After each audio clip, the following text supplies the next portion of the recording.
సియోను నివాసులు ఒక సంగతి విని ఆనందిస్తున్నారట. రోజు మనం చాలా విషయాలు వింటూ ఉంటాం కదా, చాలా వార్తలు వింటూ ఉంటాం. అందులో కొన్ని మనకేమన్నా ప్రయోజనకరమైన వార్తలు కానీ లాభకరమైన వార్తలు కానీ ఏమన్నా ఉంటే చాలా ఆనందం వస్తుంది. సాధారణంగా ప్రతి సంవత్సరం కూడా కేంద్ర ప్రభుత్వం వారు లేదా రాష్ట్ర ప్రభుత్వం వారు బడ్జెట్ను రిలీజ్ చేస్తూ ఉంటారు. ఆ బడ్జెట్ ఎవరికి ఫేవరబుల్గా ఉందనే చర్చా కార్యక్రమాలు చాలా విస్తృతంగా జరుగుతూ ఉంటాయి. వారు ప్రవేశపెట్టిన బడ్జెట్ ఎవరికి అనుకూలంగా ఉంది, పేద ప్రజలకు ఏమన్నా మేలు జరుగుతుందా, లేదా మధ్యతరగతి వారికి ఏమన్నా ప్రయోజనాలు చేకూరుతున్నాయా, లేదా ప్రతిసారి లాభాలు చేకూర్చబడినట్టుగానే ధనికులకు మాత్రమే ఈ బడ్జెట్ అందుబాటులో ఉందా, ఇలాంటి విశ్లేషణలు మనం చూస్తూ ఉంటాం. ప్రభుత్వం వారు ఏదైనా ఒక క్రొత్త పథకాన్ని ప్రవేశపెట్టినా లేదా క్రొత్త అంశాన్ని కనుక వారు ప్రపంచానికి ప్రకటన చేసినప్పుడు గొప్ప ఆనందం చాలామందిలో ఉండొచ్చు. అయితే సియోను నివాసులట ఒక సంగతి విని బహుగా ఆనందిస్తున్నారు. ఏం విన్నారు వాళ్ళు? వారికి ఏం వినబడింది అంటే రెండు విషయాలు జాగ్రత్తగా గమనించండి. ఒకటి, యెహోవా రాజ్యము చేయుచున్నాడు. ఆమేన్.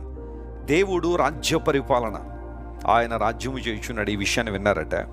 రెండవది, ఆయన మహిమ కనబడుతుంది, ప్రజలందరికీ ఆయన ప్రత్యక్షపరుస్తూ ఉన్నారు. ఈ రెండు విషయాలు వినడం ద్వారా సియోను నివాసులు సంతోషిస్తున్నారు. ప్రియ దేవుని బిడ్డ, ఈరోజు నీకు ఆనందం ఇచ్చే అంశాలేంటి? ఏ వార్తలు లేదా ఏ అంశాలు నీకు సంతోషాన్ని ఇస్తున్నాయి? యూజువల్గా లోక సంబంధమైన వార్తలు మనిషికి కొంతకాలం సంతోషం ఇచ్చినట్టు కనబడినా ఆ తర్వాత మరల వారికి సంతోషం ఇవ్వకపోవచ్చు. అందును బట్టి ప్రసంగి గ్రంథంలో మాట ఉంటుంది, దుర్దినములు రాకమునుపే వీటి యందు నాకు సంతోషం లేదు అని చెప్పు సంవత్సరాలు రాకముందే కదా, ఆ రోజులు రాకముందే. అంటే ఏదైతే ఈరోజు నీకు ఆనందంగా ఉందో రేపొద్దున్న అది ఆనందం ఇవ్వకపోవచ్చు. ఈరోజు నీకు సంతోషం అనిపించేవి ఒక వారం తర్వాత, ఒక నెల తర్వాత, లేదా ఒక సీజన్ తర్వాత నీకు ఆనందాన్ని ఇవ్వకపోవచ్చు. కానీ దేవుడు ఎలాంటి వాడంటే, ఆయన రాజ్య పరిపాలనకు ఎవరైతే చోటిస్తారో లేదా ఎవరైతే ఆయన పరిపాలన క్రింద ఉండాలని ఆశిస్తారో వారు దేవుని మహిమకు సంబంధించిన విషయాలు వినడం ద్వారా వారు ఎల్లప్పుడూ ఆనందిస్తారు, సంతోషిస్తారనే మాట అక్కడ మనం చూస్తున్నాం. దేవుడు న్యాయవంతుడు.